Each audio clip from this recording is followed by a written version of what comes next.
À la source de l'actualité, à toutes et à tous, bonsoir. Les grandes articulations. 7e édition de Transform Africa Summit, 3 jours pour offrir des opportunités et tisser des alliances stratégiques. Ce sommet trace ainsi une trajectoire pour la Guinée, à l'image des pays d'Afrique, tournés vers le numérique. Au ministère du Plan et de la Coopération, une délégation canadienne est reçue par le ministre Ismaël Nabé. La rencontre a permis la signature d'un important accord de partenariat axé sur le développement de la science et de la formation. Quelques heures seulement nous séparent du duel entre l'AS Calom et le AFI-FC. Les deux entraîneurs ont animé une conférence d'avant-match. Les ambitions de part et d'autre sont affichées à suivre dans ce journal. C'est tout pour le sommaire.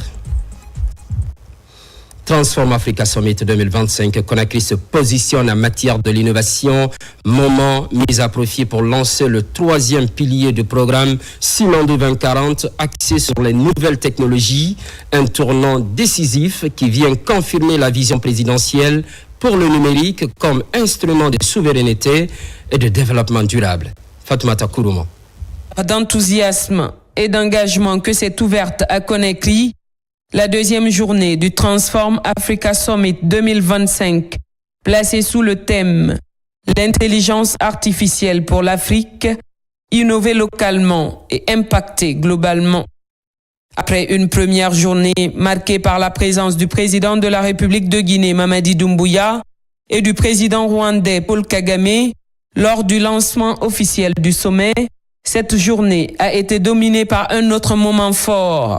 Le lancement du pilier 3 du programme Simandou 2040, consacré aux nouvelles technologies, un axe majeur du développement socio-économique durable et responsable de la Guinée. Sous la présidence du ministre Djiba Diakité, président du comité stratégique de suivi du projet Simandou et ministre directeur de cabinet de la présidence, la cérémonie a mis en lumière la vision du président Mamadi Doumbouya. Faire du numérique un levier de souveraineté, de création, de richesse et de compétitivité nationale. Je tiens à saluer l'engagement de Smart Africa Alliance et de tous ceux qui, par leurs efforts, œuvrent à faire du numérique le levier de développement durable du continent africain. Transform Africa Summit est un carrefour d'idées, un laboratoire de solutions africaines pour un futur façonné par l'intelligence artificielle. C'est ici que se dessine, année après année, la géographie numérique de l'Afrique de demain. Le moment que nous vivons n'est pas une cérémonie de plus. C'est un acte institutionnel fort, celui du lancement officiel des composants technologiques du pilier numéro 3 du programme de développement socio-économique, durable et responsable, Simandou 2040. Ce lancement marque une trajectoire d'action publique structurée, chiffrée, mesurable. Il engage notre pays dans la durée avec un objectif clair: connecter le territoire, renforcer notre compétitivité logistique et affirmer notre souveraineté numérique en assumant notre souveraineté politique et économique. Le programme de développement socio-économique durable et responsable, Simandou 2040, c'est une boussole nationale.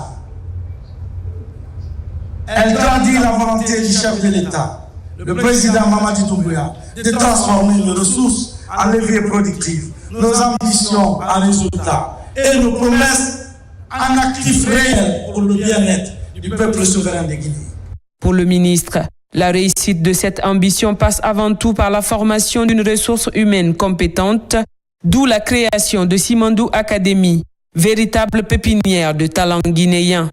Il s'agit selon lui de faire du numérique un levier pour construire des services souverains. Le programme repose sur le capital humain à travers l'initiative Simandou Academy, dédiée à l'excellence éducative, de recherche et de l'innovation, articulée autour de 3 objectifs fondamentaux: l'excellence, promouvoir l'excellence dans l'éducation, dans la recherche et l'innovation en République de Guinée à travers la création d'établissements de référence.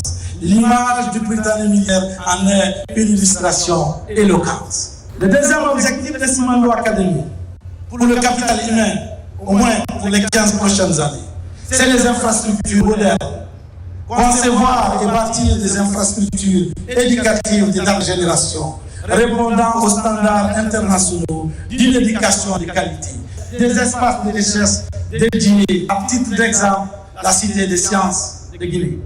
L'autre objectif de Simandou Academy, c'est des partenariats stratégiques, tisser des liens avec les meilleures écoles, les meilleures universités, les meilleures entreprises en Guinée et à l'étranger. Simandou Academy permettra donc d'accélérer la mise en œuvre du programme Simandou 2040, notamment le pilier 3, infrastructure, transport et technologie. Le ministre a également invité à transformer les idées discutées lors du Transform Africa Summit en actions concrètes au bénéfice de la jeunesse guinéenne et africaine, comme ce fut le cas du méga-projet Simandou, pensé et concrétisé le 11 novembre dernier. Le volet technologique de ce projet repose sur 4 leviers. Un cadre réglementaire moderne, une infrastructure résiliente, des services numériques souverains et des usages inclusifs. Tout cela converge vers un même objectif, faire du numérique un levier de transformation de la gouvernance. Plusieurs réalisations concrétisent déjà cette vision, telles que le projet Télémo, né d'une coopération exemplaire sud-sud entre la République serbe du Rwanda et la République de Guinée. Télémo est une révolution administrative, un outil de transparence publique, créé et pensé par les Africains. Ce que nous décidons ici, nous devons désormais l'exécuter. Le suivre, le livrer avec la rigueur, méthode et fierté, tel que nous avons fait avec le projet Simandou. Nous l'avons planifié il y a 2 ans, après l'accord de Shanghai, de livrer Simandou le 11 novembre à 11h11. Nous l'avons fait grâce au leadership du président Mamadi Doumbouya.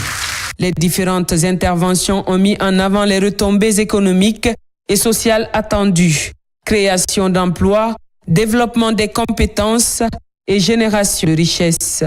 Le numérique représente aujourd'hui près de 15% du PIB mondial et devient plus que jamais un pilier essentiel du développement durable. Le pilier que nous lançons aujourd'hui s'inscrit au cœur même de la transformation majeure portée par le président de la République, son Excellence Mamadi Doumbouya. À travers le programme de développement socio-économique, durable et responsable, Simandou 2040, il engage notre pays sur la voie d'une Guinée qui s'industrialise, qui innove et qui se dote d'infrastructures modernes, souveraines et stratégiques. Sous le leadership du président du comité stratégique de Simandou, le ministre directeur de cabinet de la présidence de la République, M. Dibal Diakité, cette ambition se traduit aujourd'hui en actions concrètes, en réformes structurantes et en programmes dont la mise en œuvre mobilise l'ensemble du gouvernement guinéen. Dans ce cadre, et pour revenir à cette question, le numérique occupe une place tout à fait centrale dans l'industrialisation de notre pays. Il constitue d'ailleurs l'un des leviers essentiels du pilier 3 du programme Simandou 2004, dédié aux infrastructures, au transport et à la technologie. Ce pilier vise à bâtir un socle technologique robuste, capable de soutenir notre industrialisation, d'améliorer la compétitivité de nos entreprises et de renforcer la souveraineté de l'État à travers la montée en puissance d'un capital humain, compétent et compétitif. Un panel de haut niveau a suivi sur le thème « La place du numérique dans le programme Simandou 2040 ». Il a réuni la ministre des Postes, des Télécommunications et de l'Économie numérique Rose Paula Prissemou, organisatrice de l'événement. La ministre de l'Environnement et du Développement durable Djami Diallo, la conseillère économique du cabinet du chef de l'État Maïmouna Diakabi, ainsi que des représentants de KPMG Afrique et de la Banque Shelter. Chaque panéliste, selon son domaine, a souligné le sérieux et la cohérence du programme Simandou 2040, un modèle de planification intégrée alliant performance économique et durabilité environnementale. Tous s'accordent à dire que le numérique n'est plus une option, mais une nécessité pour accélérer la transformation structurelle de la Guinée et du continent. Aujourd'hui, lorsque nous disons que le moteur de développement est le numérique, il faut aller plus loin, il faut se dire en quoi cela consiste, qu'est-ce que nous faisons réellement. Nous nous assurons en tant que ministère que le cadre légal et institutionnel soit suffisamment prêt pour accueillir cette volonté. On se dit qu'on veut le développement, mais quelle est notre stratégie? Est-ce qu'il y a un plan? Aujourd'hui, nous avons un cadre stratégique de développement de digitalisation des services publics. Nous avons des schémas directeurs qui incarnent à la fois la vision de développement des infrastructures du numérique que nous avons, mais aussi la vision de développement de tout ce qui est software, des services, que ce soit dans le e-commerce, que ce soit dans le secteur de l'économie numérique, de la fintech, des blockchains. Quelle est notre stratégie, quelle est notre vision? Tout cela est défini et pour moi, c'est d'abord la base de constituer un plan stratégique. Aujourd'hui, ce plan stratégique est défini grâce, bien entendu, à des orientations claires qui sont posées dans le programme Simandou, qui se dit quelle sera l'accélération que vous allez porter dans chacun des secteurs. Là, je prends un exemple. Au niveau de l'agriculture, on se dit oui, nous voulons une autosuffisance alimentaire à l'horizon 2040, mais comment aujourd'hui le numérique peut être un accélérateur de productivité? Le programme Simandou 2040 a été qualifié de durable et responsable. Ce ne sont pas deux mots vains.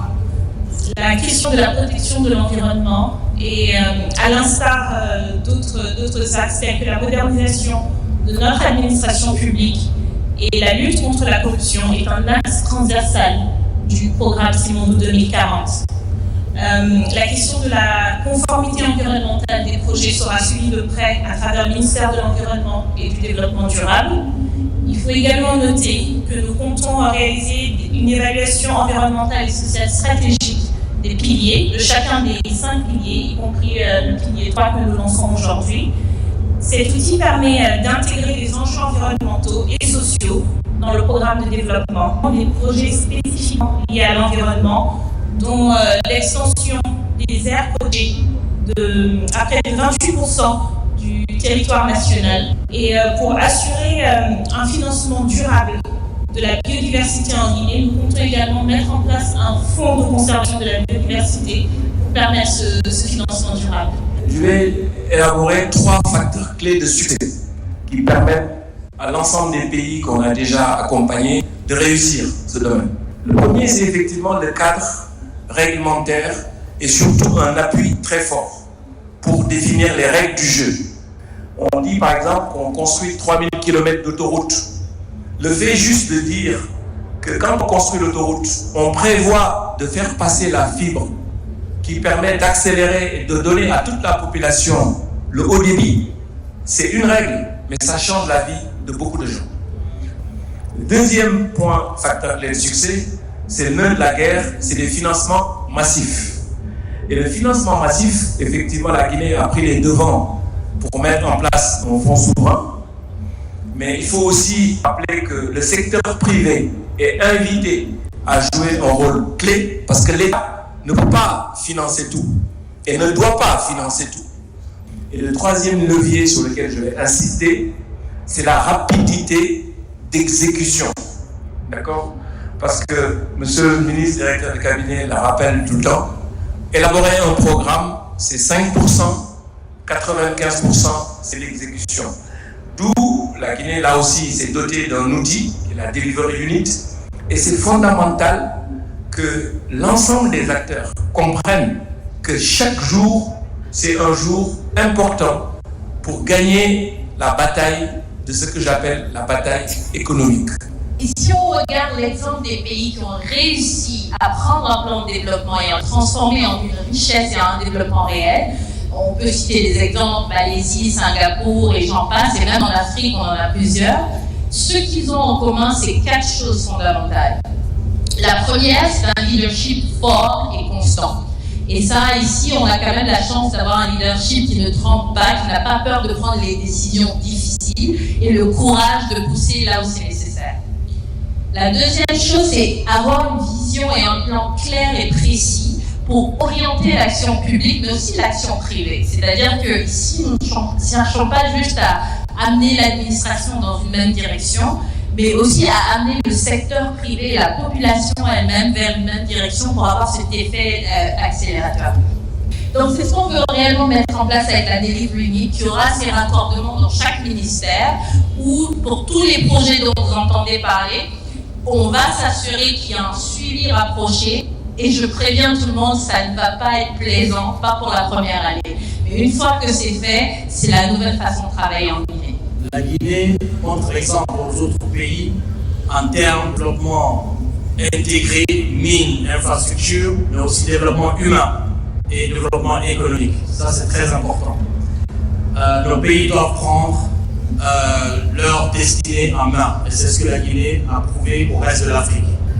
Donc, dans ce cadre-là, nous, dans notre institution en secteur Afrique, nous accompagnons les États à développer des villes intelligentes. Donc, l'importance de la digitalisation de l'économie numérique dans le développement des villes est extrêmement important. Il faudrait que nous parlions de ce qu'on appelle en anglais leapfrogging. Donc, c'est vraiment le saut de mouton pour pousser le développement de façon accélérée et beaucoup plus rapide. Le moment fort de cette journée a été le lancement officiel de la plateforme Télémo, qui signifie confiance en langue pélé. Ce système intégré de gestion des marchés publics, fruit de la collaboration sud-sud entre la Guinée et le Rwanda, vise à garantir transparence, équité et traçabilité dans la passation des marchés, tout en valorisant les valeurs culturelles guinéennes. Une exigence du président Mamadi Doumbouya. 5, 4, 3, 2,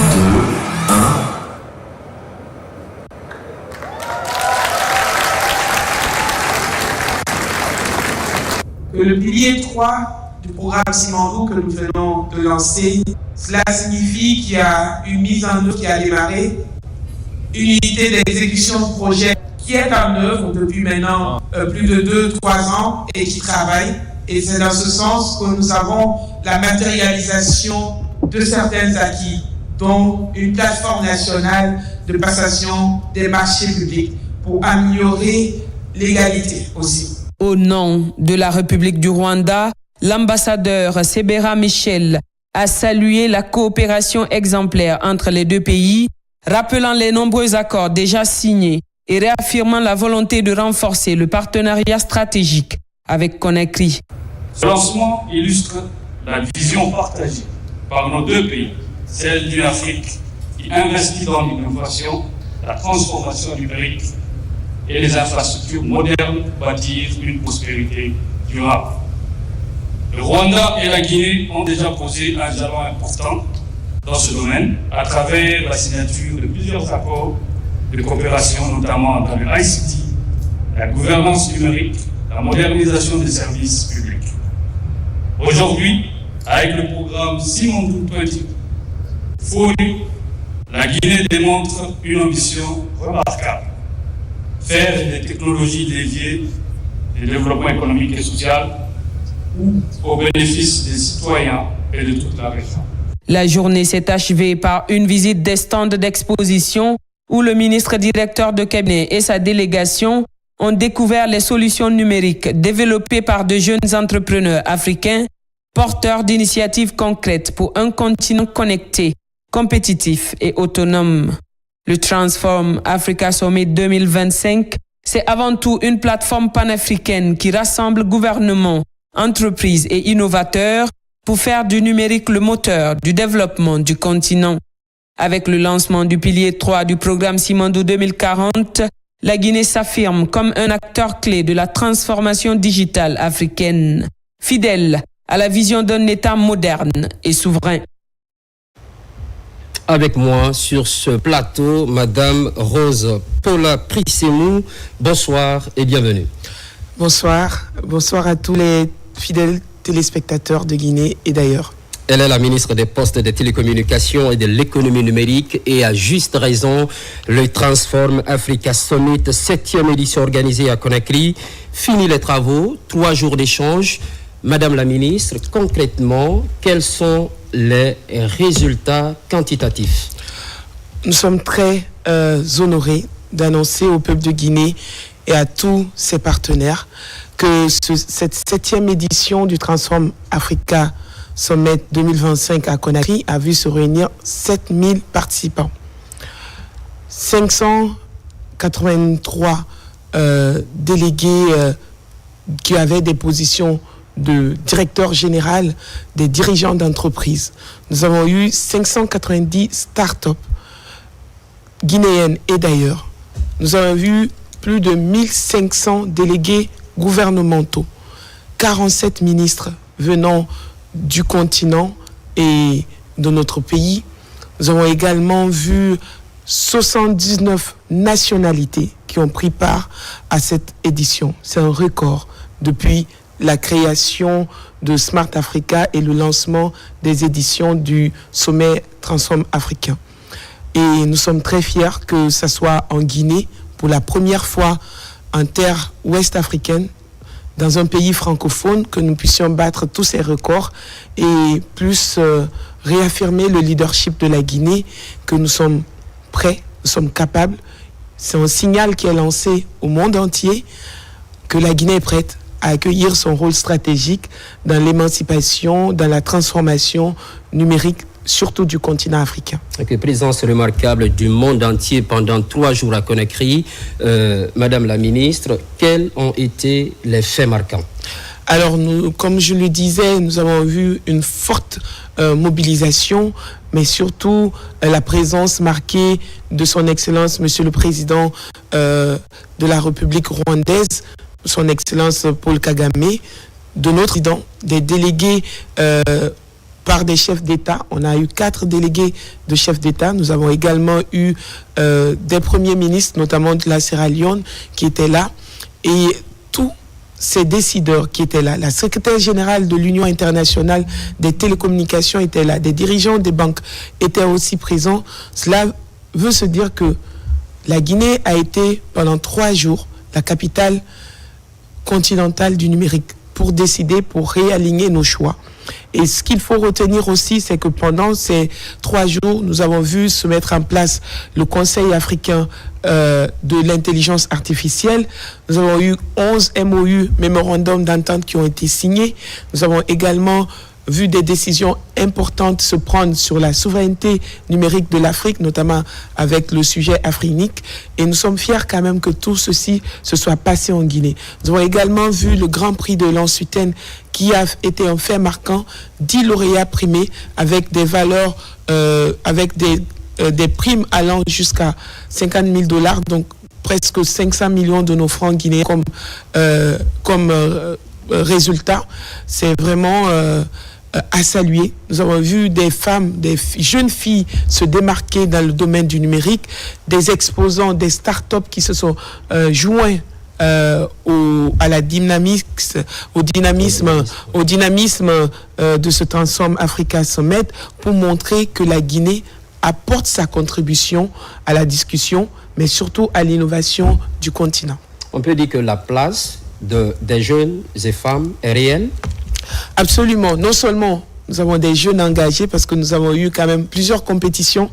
Le Miss Geek qui a vu où plusieurs candidats compétir à travers le continent. Nous avons également vu ici même en local, l'innovation locale a été promue à travers le Grand Prix en Suitaine, le hackathon féminin aussi que nous avons fait, où nous avons eu 5 jeunes dames qui ont eu des prix allant jusqu'à 100 millions d'accompagnement technique. C'est pour nous une révolution de porter cette dynamique pour dire que c'est toute la Guinée qui se réunit, mais aussi avec ses pairs du continent et ses partenaires pour se dire que nous avons une définition, un chemin stratégique pour une transformation numérique durable qui va soutenir la transformation au niveau de l'agriculture, de notre industrie, de notre santé, au niveau de l'offre de services aux citoyens, et que le numérique, l'intelligence artificielle puisse entrer désormais dans ses habitudes avec des valeurs sûres, mais surtout des solutions adaptées à nos façons. Madame la ministre, et non des moindres, vous êtes parvenue à activer le troisième pilier du programme Simandou. Absolument. C'était l'occasion idéale que le gouvernement vienne porter aux yeux du monde, que nous avons procédé au lancement des activités opérationnelles du Simandou la veille, le mardi. Le mardi 11, nous étions à Moribaya à 11h11. Le premier train qui a sifflé et le bateau qui est parti avec les premiers minerais et la mise en œuvre qui était concrétisée. Et nous avons lancé également le pilier 3 du Simandou dans son axe technologique. Et tout juste après ce lancement, ça veut dire qu'il y a quelque chose qui était déjà en marche. Et tout juste après ce lancement, nous avons lancé la plateforme Télémo. Madame la ministre, le temps est très bref, mais ça m'amène à rebondir sur une œuvre que vous avez coécrite avec Michel Bouakar, si je ne me trompe. Oui. Pourquoi c'est maintenant et quel message derrière cet ouvrage? C'est une Afrique qui se met ensemble. Monsieur Michel Bouakar est mon homologue du Tchad. Nous nous sommes rencontrés lors d'un sommet où nous avons parlé de nos défis.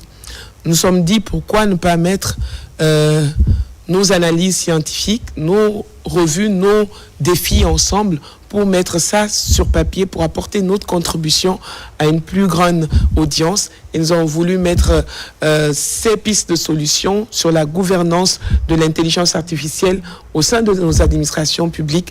Et nous avons porté notre contribution à l'essor de cette nouvelle industrie qu'on appelle la 4e révolution industrielle. Un dernier message, Madame la ministre, celui d'espoir pour cette jeunesse qui bouillonne d'innovation. D'abord dire que nous avons un président de la République qui a une vision qui, à travers le développement de son pays, met à son cœur le développement numérique. Et cette vision est portée par un gouvernement qui, à travers vraiment une répartition des tâches gouvernée par son Excellence, Monsieur le Premier ministre aussi, nous amène à obtenir de tels résultats. Et aux jeunes, je voudrais dire, osons, apportons notre contribution, rêvons grand, parce que ce qui vient de se passer en Guinée a dépassé toutes les attentes. Ce qui vient de se passer a réécrit une nouvelle page de notre histoire pour dire qu'en Guinée, on est capable de nous aligner aux plus grands standards internationaux, et c'est cette impulsion que le chef de l'État donne.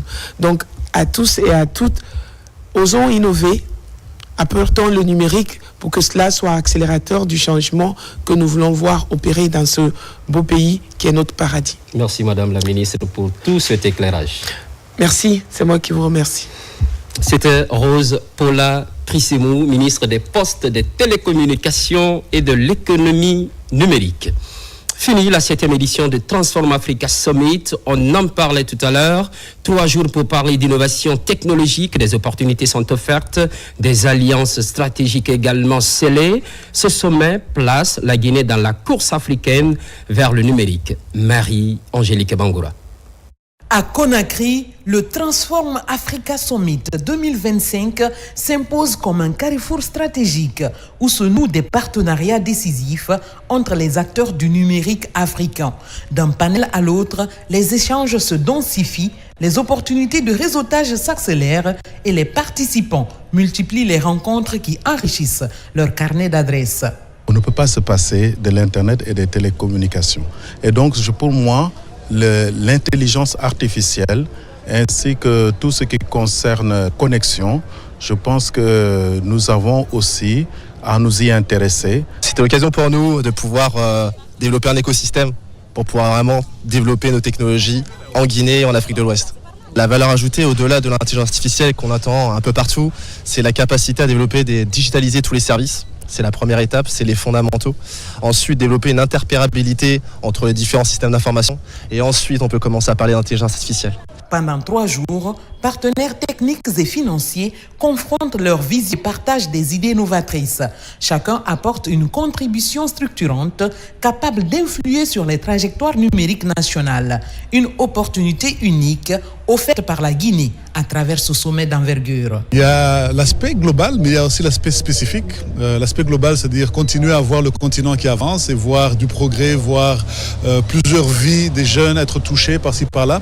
Mais l'aspect personnel, c'est que c'est toujours une opportunité de pouvoir rencontrer de nouvelles personnes, de pouvoir faire de nouveaux contacts, de pouvoir toucher de nouvelles vies, de pouvoir découvrir de nouvelles opportunités. Première nation d'Afrique de l'Ouest francophone à abriter le Transform Africa Summit, la Guinée assoit désormais sa position sur la carte du numérique continental. Tenant les rênes de cet événement majeur, le pays affirme sa volonté de prendre en main son destin technologique et d'accélérer sa transition vers l'économie numérique. C'est officiel et définitive. La liste des candidats à la présidentielle du 28 décembre. Juste après cette décision de la Cour suprême, les institutions en charge de l'organisation se sont concertées. Résultat obtenu, le tirage au sort pour le passage de 9 candidats retenus pour le scrutin présidentiel. Amadou Touré. Au lendemain de la publication de la liste définitive des candidats retenus à l'élection présidentielle du 28 décembre 2025, la Direction générale des élections et l'Observatoire national autonome de supervision du référendum constitutionnel ONASUR se concertent autour du niveau des préparatifs et les dispositions relatives à la bonne tenue de cette élection. Une occasion pour Mme Kamara Djenebou Touré de faire le point de l'évolution du chronogramme des préparatifs au cadre de l'ONASUR. Ils ont un rôle important à jouer dans la crédibilisation du processus électoral. Ils sont l'organe de supervision et de contrôle, donc il fallait présenter ce chronogramme pour qu'ils comprennent ce que nous sommes en train de faire, avec une dose d'explication de ce qui est déjà fait comme activité, et ensuite mettre en place les mécanismes de collaboration. En tant qu'organe indépendant d'observation des élections en Guinée, l'ONASUR a salué les cadres de la DGE pour cette transparence, la maîtrise du programme et s'est dû rassurer à l'allure où vont les choses de la tenue d'un scrutin présidentiel transparent et apaisé. C'est avec un sentiment d'assurance et de satisfaction que nous avons écouté la présentation du plan opérationnel, du chronogramme des élections présidentielles du 28 décembre par la directrice générale. Un plan détaillé, structuré et méthodologiquement défendable. Nous avons été rassurés de ce point de vue. C'est ça le soubassement. Juste après cette rencontre, la Direction générale des élections a organisé cette autre cérémonie portant sur le tirage au sort relatif au positionnement des 9 candidats sur le bulletin de vote. Dans un esprit de transparence, la Direction générale des élections a fait venir un huissier de justice pour superviser toute l'opération. La démarche a été saluée par les candidats présents ou leurs mandataires.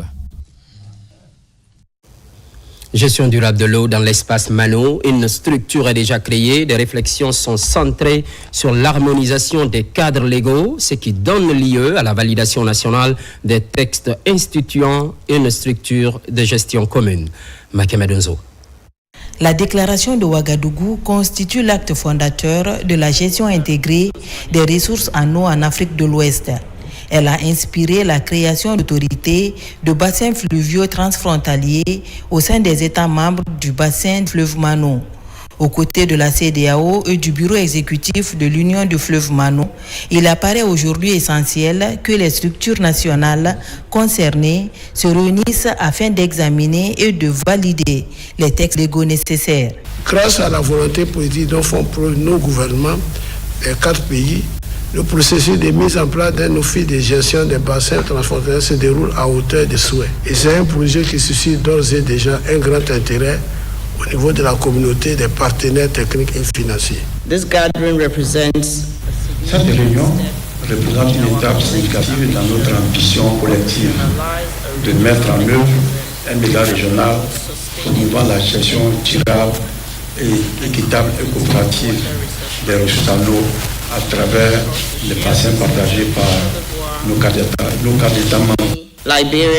Cette validation, menée avec l'engagement des gouvernements respectifs, vise à permettre l'adoption d'un schéma commun de gouvernance pour l'ensemble des bassins transfrontaliers de l'espace Mano-Riva. Face à la pression démographique, au changement climatique et à la dégradation des écosystèmes, la nécessité d'une gouvernance concertée de ces ressources s'impose comme une évidence. C'est dans cet esprit que s'inscrit cette initiative commune. La validation nationale des textes portant création de l'Office de gestion des bassins fluviaux transfrontaliers de l'Union du fleuve Mano doit favoriser une réelle appropriation de l'initiative par les acteurs nationaux à tous les niveaux et garantir ainsi une gestion durable et concertée des ressources en eau partagées. La coopération entre la Guinée et le Canada franchit une nouvelle étape. Une délégation canadienne est reçue le ministre Ismaël Nabé. La rencontre a abouti à la signature d'un important accord de partenariat axé sur le développement de la science et de la formation. Mamadou Saliouba. Dans sa dynamique de renforcement de la coopération avec les partenaires de la Guinée, le ministre Ismaël Nabé reçoit cette fois-ci ses partenaires canadiens. Au menu des échanges, le développement du partenariat dans le domaine de la science et de la formation. À l'issue des discussions, un accord de coopération fécond est scellé entre la Guinée et l'Université de Moncton. De signer un accord de partenariat et coopération entre la République de Guinée et le Canada à travers l'Université de Moncton. Donc aujourd'hui, on est vraiment confiant de notre partenaire. Et d'ailleurs, les 5 premiers de la République, les 3 premiers de sciences expérimentales, hier de sciences maths, de sciences expérimentales et sciences sociales vont aller au Canada le plus rapidement possible. Les procédures sont en cours. Nous espérons avec nos amis canadiens que ces procédures vont être accélérées pour qu'avant la fin de l'année, les enfants puissent acheminer à cette université de Moncton qui est... Cet accord ouvre la voie à une meilleure formation du capital humain guinéen. Dans le cadre de ce partenariat, l'université canadienne va accueillir chaque année plusieurs boursiers guinéens dans le cadre du programme Simandou Academy. Partenariat pour accueillir chaque année pour les prochains 5 ans environ entre 10 et 15 étudiants qui vont étudier dans des domaines qui seront prioritaires identifiés par le ministère de la Guinée. Les priorités vont être identifiées évidemment par le gouvernement. Je pense que les secteurs prioritaires vont toucher à la fois l'administration, le génie, l'enseignement, le domaine de la santé. Ces priorités-là vont être identifiées à chaque année selon les besoins du gouvernement de la Guinée. Ce partenariat entre la Guinée et l'Université de Moncton, Simandou Academy, qui fait partie du pilier éducation du programme Simandou 2040. Et un des axes stratégiques de Simandou Academy, c'est le développement de partenariats stratégiques avec notamment des institutions d'enseignement à l'étranger. Cet accord donne un nouveau souffle à la coopération entre la Guinée et le Canada, un partenariat promoteur qui va contribuer au renforcement des compétences capables d'accélérer la transformation durable de la Guinée. Aménagement et gestion des pêcheries maritimes, l'heure est à l'évaluation des résultats du premier semestre, un objectif partagé par les acteurs du secteur halieutique. Algassi Mouba.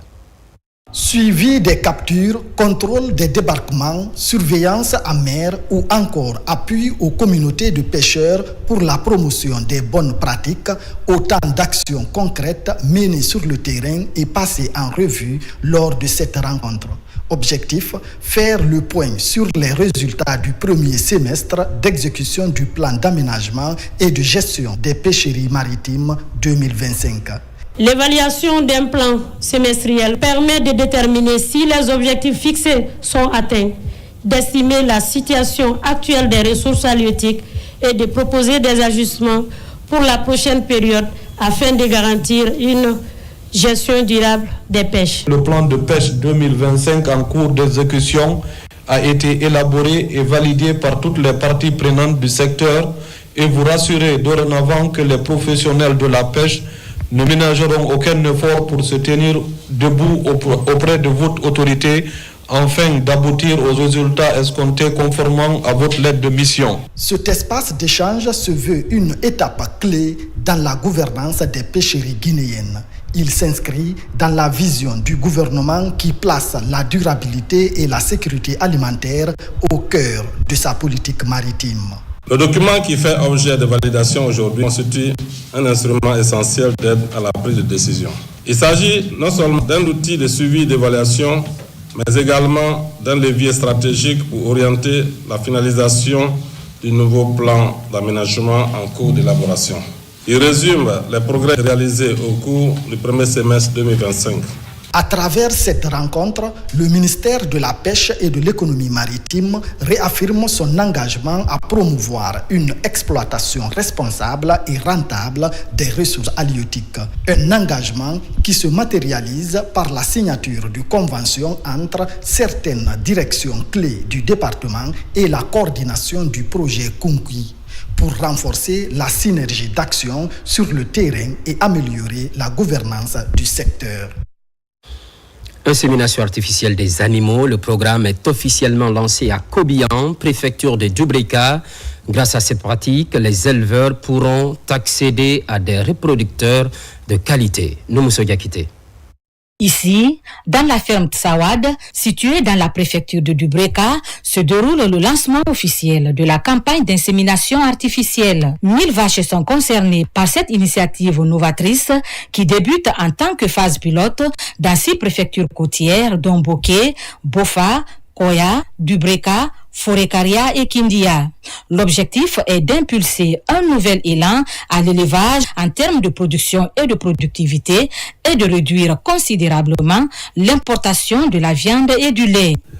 La finalité que nous recherchons à travers ce programme d'insémination artificielle, c'est l'atteinte de la sécurité alimentaire et nutritionnelle de notre pays, l'amélioration des revenus de nos éleveurs et que cela a impacté aussi le produit intérieur brut de la Guinée dans le programme Simandou 2040. L'implication de la FAO en tant que partenaire technique et la formation de 43 agents pour pratiquer l'insémination artificielle des vaches montrent l'engagement et le soutien de l'institution en faveur de cette pratique en Guinée. Des échanges ont eu lieu concernant la mise en place d'un centre d'insémination artificielle qui va permettre vraiment de fournir des semences de qualité à l'ensemble des inséminateurs sur le terrain, mais aussi les questions liées à l'alimentation du bétail également qui vont être prises en charge dans le cadre de ce projet. Les éleveurs locaux sont sensibilisés aux avantages de cette technique et encouragés à l'adopter.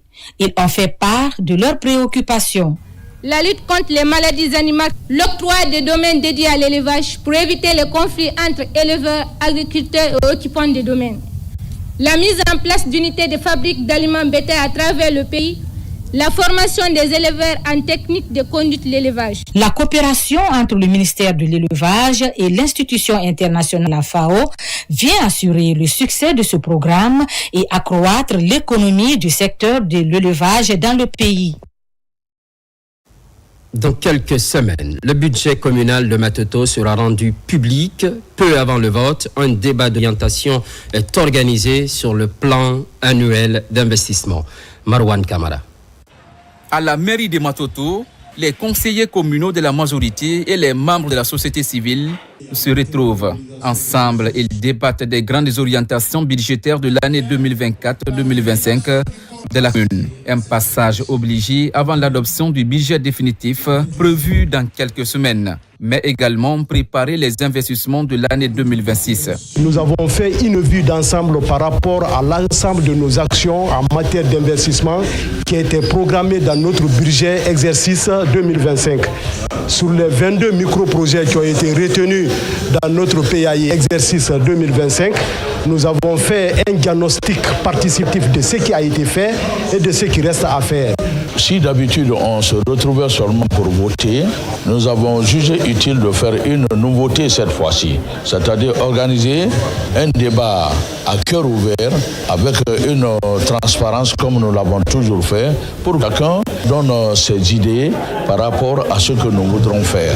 À travers cette revue sur l'ensemble des activités de l'année 2024-2025, la commune de Matoto a poursuivi sa politique de maîtrise de dépenses tout en maintenant un niveau d'investissement d'investissement soutenu. Un équilibre jugé satisfaisant par la société civile. Ils ont mobilisé des ressources et sur 22 projets programmés pour l'année 2025, ils ont réalisé au moins 16.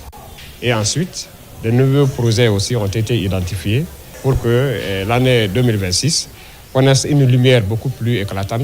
Avec ce débat d'orientation budgétaire, la commune de Matoto pose les fondations de son budget 2026 entre rigueur financière et ambition locale. Les responsables locaux auront rendez-vous donc dans quelques semaines pour le vote définitif du budget qui viendra concrétiser ces grandes orientations. Cela rime avec la bonne gouvernance locale. Cap sur la tenue du conseil administratif préfectoral à Doguel-Sigon. C'est dans la préfecture de Mali. Occasion de passer en revue des activités réalisées. Sarafoudine Diallo, Nabila Moussa Kamara. Le conseil administratif préfectoral de Mali, délocalisé cette année dans la commune rurale de Doguel-Sigon, a réuni pendant 4 jours les autorités administratives et locales, le syndicat des transporteurs ainsi que les organisations de la société civile. Les participants ont passé en revue les activités réalisées et en cours, identifié les difficultés rencontrées et proposer des pistes d'amélioration pour renforcer le développement local. Le résultat dans l'ensemble est très satisfaisant parce que les PAI sont exécutés à plus de 60%, 70% à date. Et dans les jours à venir aussi, ils vont continuer à l'exécuter. Quand on prend l'exemple de Sigon, qui a fait du merveille, voici des communes phares qui sont en train de faire la fierté de Mali. Au cours de l'année 2025, plusieurs communes rurales se sont distinguées par leur projet de développement, notamment Doguel-Sigon, Téliré et Yembéré. À Sigon, des infrastructures scolaires et sanitaires ont été construites grâce aux fonds propres de la collectivité. Je suis très satisfaite parce que quand tu parles à une population, tu les sensibilises, ils te comprennent et c'est une fierté pour moi. La 33e session de CAP de Mali a été une très bonne réussite en la délocalisant dans la commune rurale de Sigon. On dit le développement à la base. Je veux que les autres copient Sigon, Yembéré, Téliré surtout. Depuis l'arrivée au pouvoir du CNRD sous la direction du général Mamadi Doumbouya, le développement des collectivités locales demeure une priorité du gouvernement guinéen. C'est l'une des préoccupations du moment, la gestion efficace des ordures. Les visites s'enchaînent au niveau ministériel. Nouvelle destination, la célèbre décharge de la minière. Autorités et techniciens sont partagés entre constats et recherche de solutions. Mariam Kamara. Les camions venus des quartiers déchargent ici les ordures. Mais sur le terrain, la machine est grippée. Malgré le travail des communes pour nettoyer la ville, le site de la minière est un point de blocage. Résultat, des attentes interminables pour les véhicules, ce qui ralentit tout le système de ramassage et pénalise les petites entreprises chargées de la propreté à la base. Ici, c'est le goulot d'étranglement. Tant qu'il n'y a pas un fonctionnement ici à la normale, ça ne tourne pas dans des conditions optimales, ça va être difficile que les PME jouent leur partition, mais aussi que, disons, les entreprises puissent avancer et les collectivités jouent leur partition. Parce que de toutes les manières, cet endroit doit être fermé. Mais avant de le fermer, nous sommes en train de travailler, surtout au niveau du Baritodé. Le défi est de taille. L'entreprise gestionnaire du site de la minière, au-delà de cette urgence, planche aussi sur des solutions immédiates. Nous prenons une garantie ferme à l'égard de son Excellence Monsieur le Ministre et à l'égard de tout le gouvernement qu'on va non seulement remplir entièrement les termes de notre contrat et même mieux accompagner l'État pour trouver une solution globale à la gestion des ordures dans le Grand Conakry. À court terme, il s'agit de mieux coordonner tous les acteurs, les communes, les petites entreprises de ramassage et les gestionnaires du site. L'idée est aussi de superviser de plus près les allées et venues des camions et la quantité des déchets dépotés, en attendant l'ouverture prochaine de la décharge de Baritodé. Gestion des déchets selon l'approche Une seule santé. C'est la thématique d'une session de formation initiée par la direction communale de l'hygiène publique. Une remise à niveau qui touche des formateurs régionaux et préfectoraux. Carlo Maroufba. La problématique des déchets, notamment celle issue des activités de soins de santé, constitue un enjeu majeur pour la santé humaine, animale et environnementale. Pour ce faire, une stratégie de renforcement des formateurs régionaux et préfectoraux est mise en place. Cette rencontre est axée sur la gestion des déchets selon l'approche One Health. Elle est initiée par la Direction nationale de l'hygiène publique avec l'appui de la Banque mondiale. À la sortie de cette formation, je vais transmettre les compétences au niveau sanitaire, au niveau des agents de l'environnement et des agents de l'élevage, surtout pour protéger la population contre éventuelles maladies, surtout épidémiques. Les questions de santé concernent tout le monde.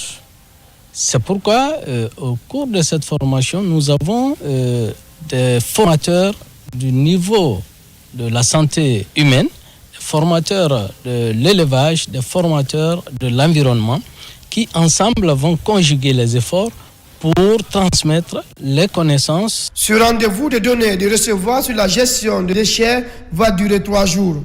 La démarche consiste à outiller ces acteurs afin d'assurer une meilleure prise en charge de la problématique des déchets. On ne peut parler de la gestion des déchets si on occulte cette approche-là qui est l'approche Une seule santé.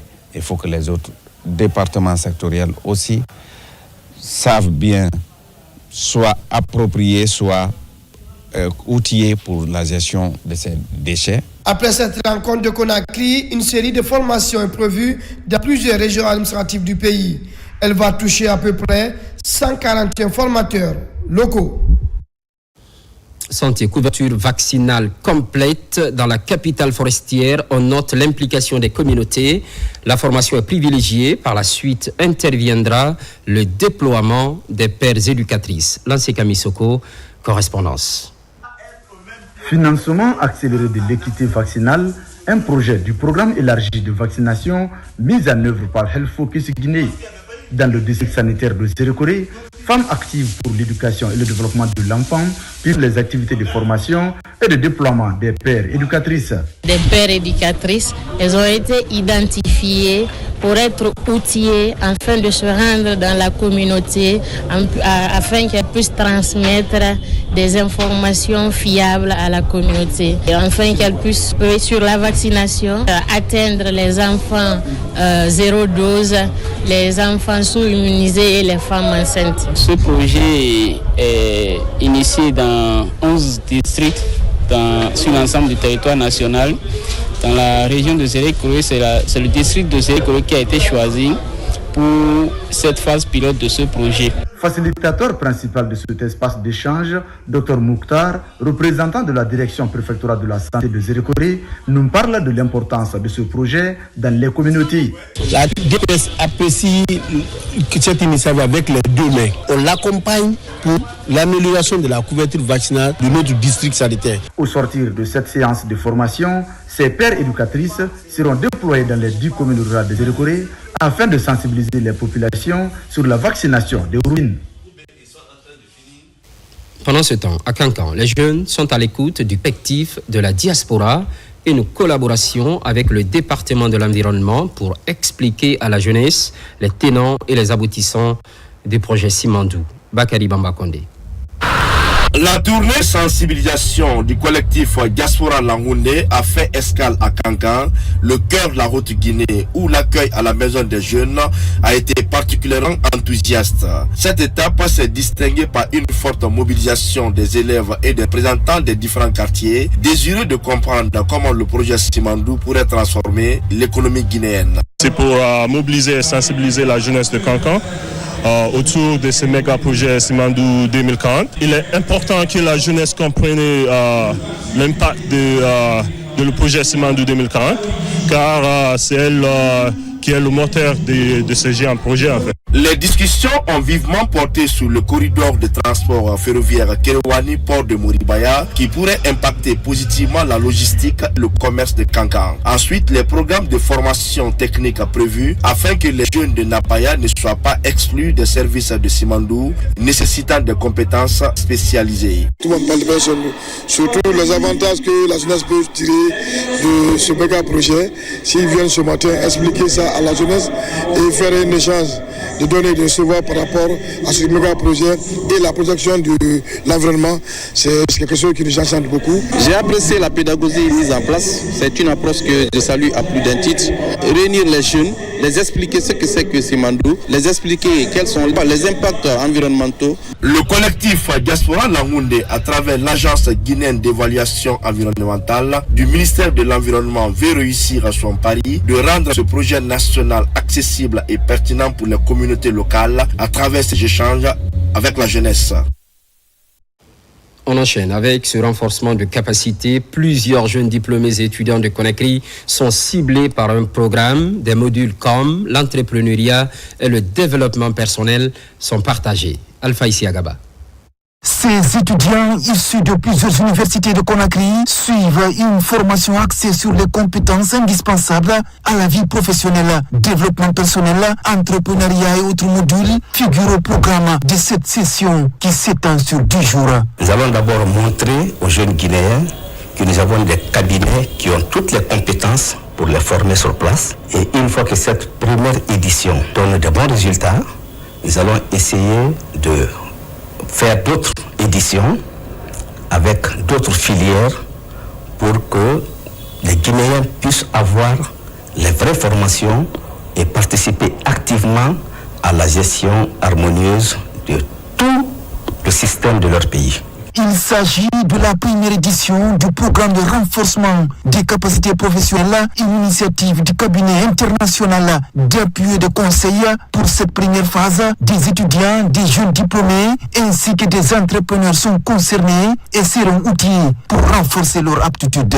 Le premier volet, c'est un projet pilote qu'on a décidé d'organiser et pour qu'on puisse au moins donner, s'acquitter de notre responsabilité morale en faveur des étudiants, en faveur des travailleurs, des diplômés sans emploi, afin de renforcer leurs capacités dans deux domaines, le domaine technique et le domaine transversal. Je vois que si je participe à la formation, je peux avoir beaucoup d'expérience dans le cadre professionnel parce que là, je dois finir ma licence et j'aurai besoin de ce genre de formation pour me performer dans le cadre professionnel. Cette remise à niveau pilotée par le cabinet international d'appui et de conseil vise à mieux préparer les participants à un marché d'emploi de plus en plus compétitif, surtout dans ce contexte de refondation.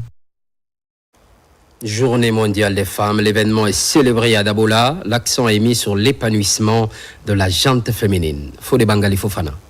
De centre-ville du pays, que les femmes rurales se sont donné rendez-vous pour célébrer la journée mondiale de la femme rurale. Elles sont venues de Dinguiraï, Farana, Kouroussa, Kerouani, Sigiri, Kankan et d'ailleurs, réunies autour du thème « Autonomiser les femmes rurales pour une justice réparatrice », promouvoir des systèmes agroalimentaires inclusifs et durables en Afrique, tout en demeurant à l'avant-garde de la paix. Mais dans la main des animaux et un avenir même, la femme du mouvement panafricain nous sommes la solution. Nous souhaitons une bonne fête, ainsi qu'à toutes les femmes rurales de l'Afrique et du monde. Ici à Dabola, comme partout à Guinée, la femme rurale est la colonne vertébrale de l'économie locale. Sachez que l'administration préfectorale de Dabola restera toujours à vos côtés pour vous accompagner dans vos efforts de développement. Instaurée par les Nations Unies, cette journée vise à reconnaître et à magnifier le rôle indispensable que les rurales jouent dans le développement économique, social et culturel de nos communautés. Grâce à Aguista, en collaboration avec Nous sommes la solution, la plupart des femmes de Maniana, les groupements de Maniana, ont suivi des formations, surtout dans le cadre de la transformation des produits agricoles. Cette journée rend hommage aux femmes rurales tout en les interpellant aussi à renforcer leur solidarité, à consolider leur organisation et à développer les initiatives collectives. Et puis, des engins roulants pour les chefs religieux de Fria, ce sont des motos et un véhicule en guise d'appui aux bénéficiaires, en geste de l'érudit de Kindia. Nabi Kamara. L'érudit de Kindia était cette semaine l'hôte des religieux de Fria, dans la commune urbaine de cette cité minière. Elhaj Abdul Wakil Alamali Keïta est allé donner des motos aux imams et un véhicule 4x4 au secrétaire général de la Ligue islamique préfectorale de Fria. Un geste humanitaire qui traduit la volonté affirmée de l'érudit de Kindia à encourager les chefs religieux de cette préfecture à accomplir leur mission selon les prescriptions de l'islam. Les religieux, ils ont fait la lecture du Saint-Coran pour préserver la paix et la quiétude pour notre nation, pour la Guinée, pour que puisse la Guinée aille devant. Donc, la présence de Elhaj Abdul Wakil Alamali Keïta, ça nous a beaucoup honorés. Tout ce qui a été dit va dans le sens de la paix, la quiétude, la concorde et l'unité entre les fils et les filles de la République de Guinée. L'érudit de Kindia n'est pas à sa première expérience dans le renforcement des capacités des chefs religieux de Guinée dans leur mission. C'est en cela que les autorités préfectorales et sages de Fria lui ont demandé de leur venir en aide pour la rénovation de la mosquée principale de la commune urbaine. A signalé que chaque engin offert à Fria par Elhaj Abdul Wakil Alamali Keïta a été accompagné d'une enveloppe symbolique. Intelligence artificielle, comment impacter l'administration guinéenne? Une œuvre littéraire apporte des pistes de solutions. Elle est baptisée « Transformer l'administration avec l'IA », une contribution à la modernisation de la gestion publique. Mamadi Gassama. Deux experts en intelligence artificielle signent cet ouvrage, Ibrahima Khalil Diakité et Pierre Raffan. Ensemble, ils partagent leur expérience et proposent des solutions concrètes. Transformer l'administration avec l'IA, au-delà de la métamorphose, explore plusieurs thématiques. L'histoire et la place de l'intelligence artificielle, son impact sur les services publics, mais aussi les risques et limites de son utilisation. Ce livre, il est théorique. Ce livre est une sorte de manifeste. Dans ce livre, on appelle aux autorités publiques, au pouvoir public, de pouvoir s'intéresser à ce sujet pour anticiper demain. Aujourd'hui, concrètement, on n'est pas forcément prêt, mais on doit s'intéresser au sujet. Ce livre est un outil de référence pour accompagner la transition numérique du pays. L'IA est désormais perçue comme une nécessité pour améliorer la gouvernance et les services aux citoyens. Ce qu'il faut faire au niveau du Parlement, puisque moi je représente le CNT, c'est de travailler pour la mise en place d'un cadre légal pour mieux encadrer l'utilisation de l'IA pour non seulement protéger l'État, mais également les utilisateurs de l'IA. Il est impératif que nous nous mettons à la tâche pour mieux s'en approprier, pour mieux comprendre les contours, les tenants et les aboutissants, mieux maîtriser cet outil pour ne pas le subir.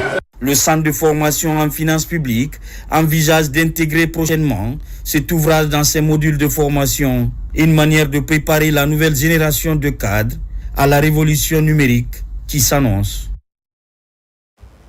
Sport foot, le duel entre l'AS Kalom et le Afia FC se prépare.